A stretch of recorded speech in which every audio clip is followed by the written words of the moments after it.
So, welcome to the Tapestry Ministries Sundays in Lent retreat called Tending a Covenant Life. It is the second Sunday in Lent, February 25th, 2024, and I'm so grateful you've joined me today. Last week, the first week of Lent, we considered the covenant signs and charted directions based on Psalm 25, verse 10. Let's take a moment to reflect back on Psalm 25 because there's a wonderful map described there that will continue to guide us in Lent. From verse 4 to 10, a number of signs are highlighted to direct our steps. Sign number 1, show me how you work, God. Give me a tour of your school, from verse 4. A second sign reads, when I am to go down the path of truth, then follow this sign, verse 5. And then another sign shows the milestones of the Lord's mercy and love and asks, while you are here, Lord, these important landmarks need rebuilding, verse 6. The next sign is a sign that says, mark me with your sign of love, verse 7.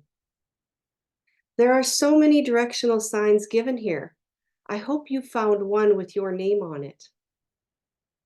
Most importantly, the largest sign to chart our way is found in Psalm 25, verse 10. It says, all the roads are going in the same direction, which means they're leading us back to God. Be sure to jot down the signs that stand out to you. This helps you to chart God's work in your life this Lenten season and trace His hand as you journey to Resurrection Sunday. Read the charted directions. Follow the covenant signs. Don't miss them. Now for today, our second stepping stone and theme is a holy covenant.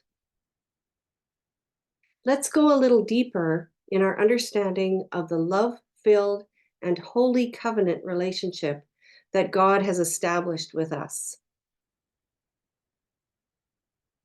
Our lectionary texts for today provide a great encouragement as we dig a little deeper to uncover what it means for us. Let's start with the reassurances found in Psalm 22, verse 24 from the Message. In the midst of the difficulties that David experienced, he bursts out in praises to God in Psalm 22, and he wants everyone to know. God has never let you down, never looked the other way when you were being kicked around. He has never wandered off to do his own thing. He has been right there listening. David can speak boldly to us because persevering through the difficulties he experienced strengthened his understanding and connection with God. Learning to rise above these difficulties has led him to urge others to celebrate the essence of the holy covenant established by God with humanity. God is close to us, and God is listening to us.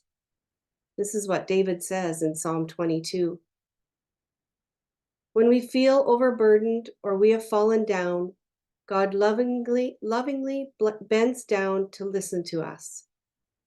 When help seems far away and we feel alone, God is right there listening.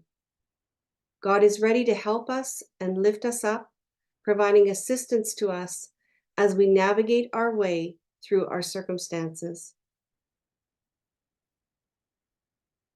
In Lent, we are invited to shift our thinking to sense God's presence and listening ear in our life. Carry these words with you this week, again from Psalm 22, verse 24. God has never let you down, never looked the other way when you were being kicked around. He has never wandered off to do his own thing. He has been right there listening.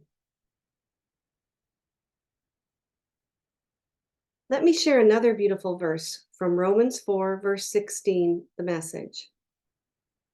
God's promise arrives as pure gift. Romans 4, verse 16. Recognizing that God's promise or covenant with us is a gift freely given from God will help us to change our perspective and shift our thinking, especially when the reality of life feels heavy and burdensome. Living out a covenant life by recognizing and responding to the pure gift of relationship offered to us requires faith. It requires a faith like Abraham, as described in Romans 4, verses 13 to 25.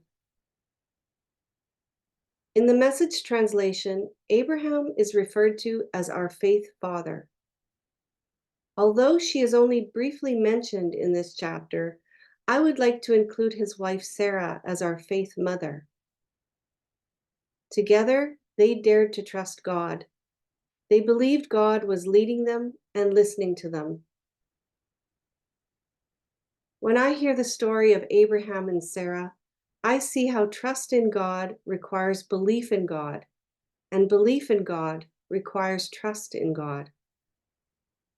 These two commitments to God go hand in hand.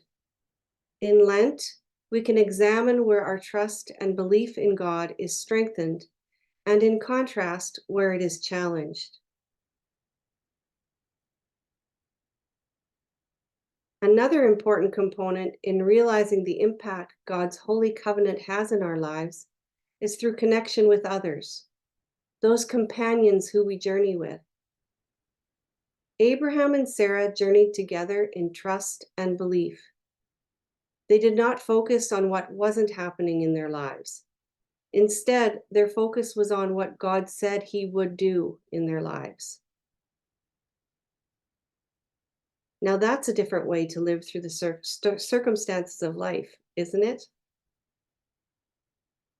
Looking at the life of our faith parents in this way encourages us to set aside our focus on all those things we are unable to do, and instead set our eyes on what God says He will do for us individually. Together, these companions diligently walked in step with the holy covenant relationship that was gifted to them by God. Despite the passage of time, walking together with a renewed conviction strengthened them. As well, their trust and faith in God expanded and grew. I wonder if they recognized how companioning on the journey helped them individually in their spiritual life. Journeying with others or companioning reinforces what we are learning about God and God's holy covenant with us. Journeying with others reinforces our faith and trust in God and strengthens us for the future ahead. Consider journeying with someone like-minded and skilled this Lent, as one adult to another, one companion to another. Finding a companion to journey with through Lent will sweeten and deepen the experience. Individually or with a companion, we must remember to keep our focus on what God says He will do for us.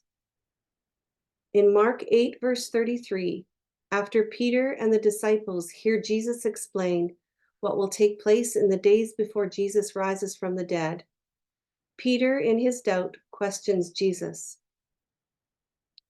Jesus promptly responds and corrects Peter, urging him to set his mind on divine things and not human things. These words are from the New Revised Standard Version, Updated Edition. And in the New International Version, Jesus says to Peter, "You are seeing things merely from a human point of view, not from God's." This verse from Mark reinforces the challenge to all of us as we live out a holy covenant relationship with God. Can we shift our thinking from a human point of view to God's perspective in all the circumstances of our lives, especially when our life seems to be turned upside down? I believe the answer comes through this understanding. God is listening. God offers the pure gift of relationship to everyone. This is a holy covenant.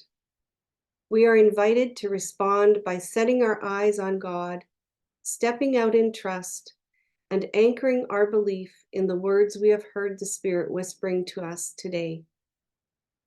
This takes time. Be gentle with yourself. I invite you to continue considering what a holy covenant relationship with God means to you as you walk into the second week in Lent. Thank you for joining me, and have a blessed day.